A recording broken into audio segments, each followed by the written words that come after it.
Israel's war on Gaza is creating a generation of traumatized amputees. Thousands of children across the strip have lost one or more limbs since the onslaught began. Sham is one of them. Sham was standing near the door and a piece of shrapnel hit her hand.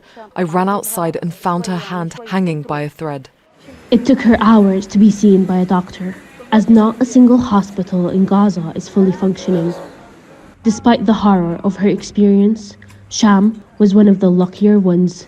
Her amputation was performed with anesthetic.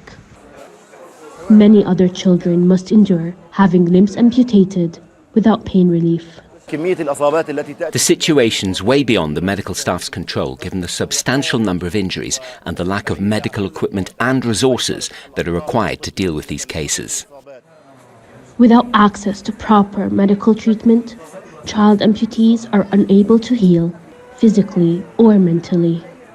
Amani's son used to be a quiet, calm child, but his mother says he's now angry and stubborn as he struggles to accept his new reality.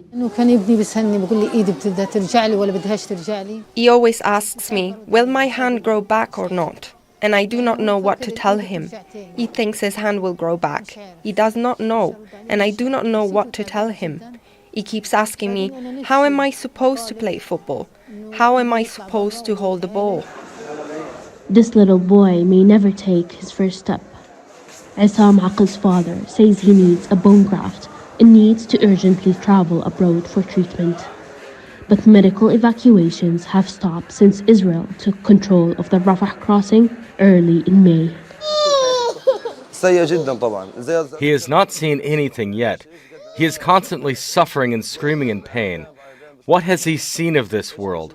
His condition is terrible. I ask that my son be allowed to travel abroad and receive treatment, or he will lose his foot.